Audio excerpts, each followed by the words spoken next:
2025 को स्कूल में जब ये गए तो वहां पर इनके लेफ्ट हाथ के ऊपर चोट लग चुकी थी।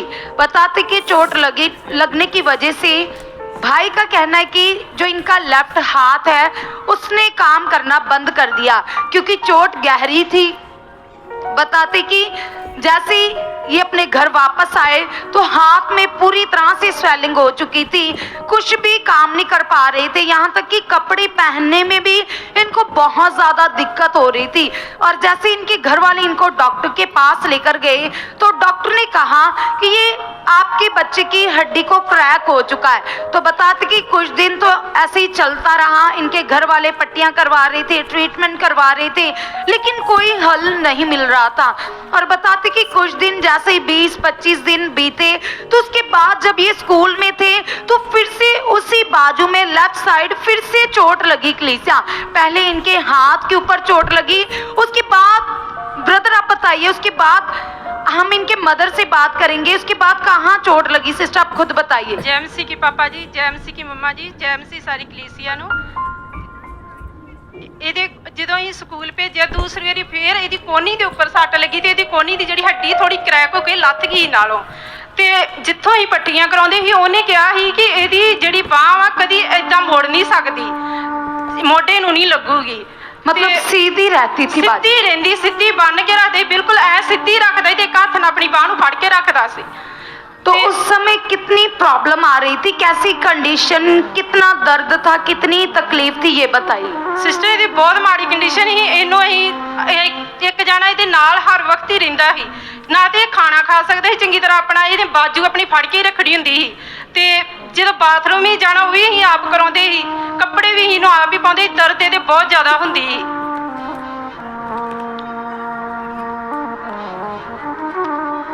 मतलब कोई काम नहीं कर पा रहा था ये। यस, आपने बताया कि एकदम सीधी रहती थी Yes. बाजू, हाँ। यहाँ तक कि इसका सारा काम टोटली आप ही करती थी। Yes. यहाँ तक कि कपड़े डालना, वॉशरूम लेकर जाना, सारा कुछ आप ही करती थी। Yes. और उस समय कलीसिया तकलीफ तो इतनी ज्यादा थी जो इनके बेटे ने लिखवाया अपनी गवाही में। बताते कि हद से ज्यादा पेन थी, दर्द थी, और इतनी खतरनाक दर्द होती थी कि रात को भाई अच्छे से सो भी नहीं पाते थे। Yes. और फिर उस दर्द को बंद करने के लिए इनको इंजेक्शन देने पड़ते थे। Yes. इंजेक्शन लगवाते थे, फिर जाकर वो दर्द बंद होती थी। Yes. और बताते कि इनके बेटे की इस दर्द की वजह से, इस हड्डी फ्रैक्चर की वजह से इनकी बेटे की स्टडी के ऊपर भी प्रभाव आ रहा था, बुरा असर आ रहा था। सिस्टर ये स्कूल भी नहीं फिर भेजते, ਇਹਨੂੰ ਘਰ ही छुट्टियां करा के रखते। और लगातार मतलब इसका भी मन खराब हो रहा था हालात को देखकर, क्योंकि जैसे कलीसिया वचन कहता है कि हमें परमेश्वर के साथ उसके लॉ को पूरा करना है। वो लॉ है फेथ का लॉ, जो चंगाई के लिए परमेश्वर ने ठहरा दिया है। तो बताते कि जब हालात था, इनके मदर तो भाई के लिए विश्वास कर रहे थे, लेकिन जब दर्द होती थी, तकलीफ होती थी, तो इनका भी विश्वास डगमगा जाता था। और इनका बेटा जब तो प्रॉब्लम में था, जब हालात सामने थे तो विश्वास बन ही नहीं रहा था कलीसिया। तो बताते कि फिर ये यहाँ पर आए, सुखपार आना मिनिस्ट्री में आए, तब जब बहुत ज्यादा प्रॉब्लम बढ़ चुकी थी। डॉक्टर कह रहे थे कि ये हड्डी जो फ्रैक्चर हो चुकी है, क्रैक हो चुकी है, ये इसको लंबा समय रिकवरी में लग सकता है, पता नहीं कब जाकर सीधी होगी। Yes. तो ये पूरी तरह से डर चुके थे, क्योंकि इनका ये बेटा है, तो एक माँ के अंदर कैसी भावना होती है आप समझ सकते हो कलीसिया। तो ये विश्वास कर रहे थे, साथ में चिंता कर रहे थे, इसीलिए ये अपना रिजल्ट लेने में थोड़ा लेट हो गए। बताते कि ये संदेह में थे, और उसके बाद इन्होंने जो जहाँ पर बड़ी बड़ी गवाहियां बनती है, सामर्थ्य काम परमेश्वर का आत्मा अपने दास के द्वारा दिन रात कर रहा है, तो उन कामों को देखकर इनके अंदर हयाब बढ़ा, और ये अपने बेटे को लेकर 14 दिसंबर 2025 को यहाँ पर आए। और जैसे ही यहाँ पर आए और खुदा के दास के द्वारा इनके बच्चे के लिए प्रार्थना हुई। तो आइए देखते उस लेहन वीडियो को जो इनके बेटे के लिए प्रार्थना हुई थी।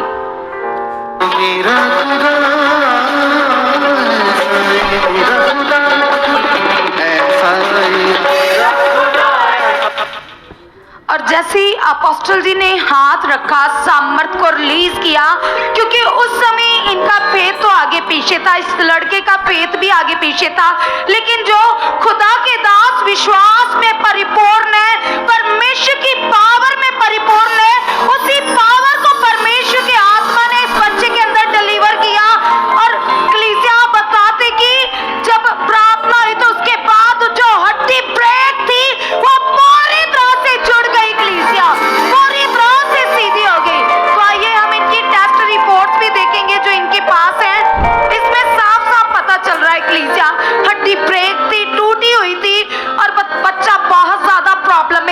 भाई बहुत ज्यादा प्रॉब्लम में था, और जैसे ही कलीसिया बताती कि प्रार्थना होती है, स्वर्ग की पावर काम करती है और वो टूटी हड्डी एकदम से जुड़ जाती है कलीसिया, और उसी दिन से सिस्टर बताइए आपका बेटा पूरी तरह से ठीक है। तरह ही है, बिल्कुल चंगा हो चुका है, ऐ लगता कोई रोग इन्हें है ही नहीं सी।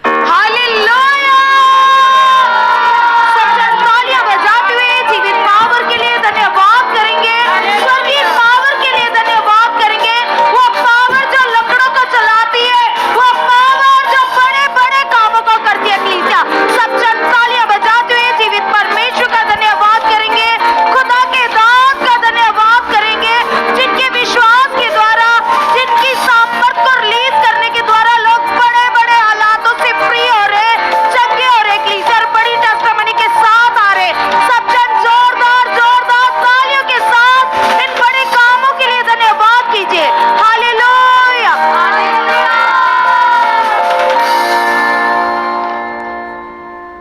इस सिस्टर का नाम राजविंदर है और साथ में इनकी बेटी है जसलीन, जो कि 8 साल की है। ये राना कला गांव अमृतसर के रहने वाले हैं और ये अपनी बेटी की ही गवाही बताना चाहते हैं। बताते कि पिछले 2025 जून में इनकी बेटी को अचानक से फीवर हुआ, और जैसे ही फीवर यानी बुखार उतरा तो बताते उसी टाइम पर ही इनकी जो बेटी थी उसकी पूरी बॉडी लाल हो गई और इसको बहुत ज़्यादा जलन हो रही थी, खारिश हो रही थी पूरी बॉडी में, पेट में, टांगे, बाजू सब जगह लाल लाल धब्बे से पड़ गए थे और खुजली के कारण इसको लगातार घबराहट और बेचैनी थी। इस बात को देखकर ये काफ़ी ज़्यादा डर भी गए थे। तो बताते हैं कि उस समय तो रिएक्शन की कोई गोली इन्होंने दे दी, लेकिन उसके बाद जैसे ही कुछ दिन बीते तो इन्होंने नोटिस किया कि इनकी बेटी के हाथ में छोटी छोटी फिंसियाँ होने लगी हैं, और फिंसियाँ जैसे हाथ पर उभरी थी तो खारिश भी बहुत ज़्यादा होती थी हाथों पर। और जब इन्होंने ऐसा देखा तो बताते कि उस समय तो इन्होंने इतना ज़्यादा ध्यान नहीं दिया, लेकिन जैसे ही कुछ दिन बीते वो वही छोटी छोटी फिंसियाँ बढ़ गई थी और फफोले का रूप धारण कर लिया। स्क्रीन पर आप उन फोटोज़ को देखोगे जो इनके हाथ की हैं, जैसे आप देख रहे हो वो बड़े बड़े से फफोले हो गए, उसमें रेशा भर गया, पानी था, पस भर गई, और उससे इसको इतनी ज़्यादा खारिश हो रही थी, दर्द महसूस हो रही थी कि बताते कि हाथ पूरी तरह से सूज गए थे, अकड़ाव आ गया था हाथ में, और इस इरिटेशन के कारण बच्ची बहुत ज़्यादा डिस्टर्ब हो गई थी, ना ही अच्छे से खा रही थी, और बताते कि नींद भी डिस्टर्ब हो गई पूरी तरह से। 1.5 महीने तक ये प्रॉब्लम इस बच्ची के लाइफ में रही, जिस कारण से 1.5 महीना ये स्कूल भी नहीं जा सकी। ये 3rd क्लास की स्टूडेंट है, तो ना तो ये स्कूल जाती थी, ना घर पे रह के अच्छे से खाना खाती, ना नींद ले पा रही थी और डिस्टर्ब थी। इनके पेरेंट्स ने डॉक्टर को जब दिखाया तो फिर बताते कि इसकी लगातार मेडिसिन चल रही थी, एंटीबायोटिक लगा रहे थे, हैंड वॉश सेपरेट था, सब कुछ कर रहे थे, और बताते कि डॉक्टर ने इनको बोला कि 8 इंजेक्शन लगेंगे इसको इस हफ्ते बाद, तो आपने सारे इंजेक्शन लगवाने हैं।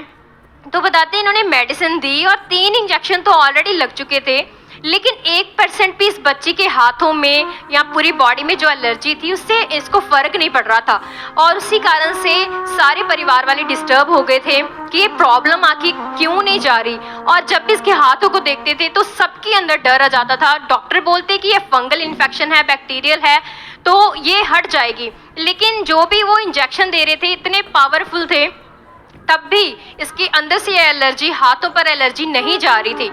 तो फिर बताते हैं कि उसके बाद इन्होंने डिसाइड किया कि इस बच्ची को तो अब परमेश्वर ही हील करेंगे, डॉक्टरों की तरफ ध्यान ही नहीं करना।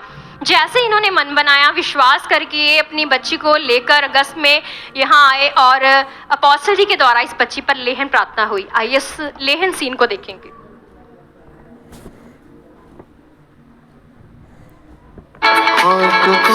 नया तू करेगा बियाबान, नया तू करेगा बियाबान। जैसे ही अपोस्टल जी के द्वारा इस बच्ची पर लेहन प्रार्थना हुई, परमेश्वर की सामत ने उसी समय काम किया और बच्ची की एलर्जी कुछ ही दिन में पूरी तरह से उतर गई। हाथ पूरी तरह साफ है, आप देख सकते हैं। अब इसके हाथ कंप्लीटली साफ हो चुके हैं और परमेश्वर की ग्रेस, परमेश्वर की सामर्थ ने इसकी बॉडी पर काम किया। सब जन तारीफ करेंगे बड़े काम के लिए परमेश्वर के। हाथों को हिलाकर धन्यवाद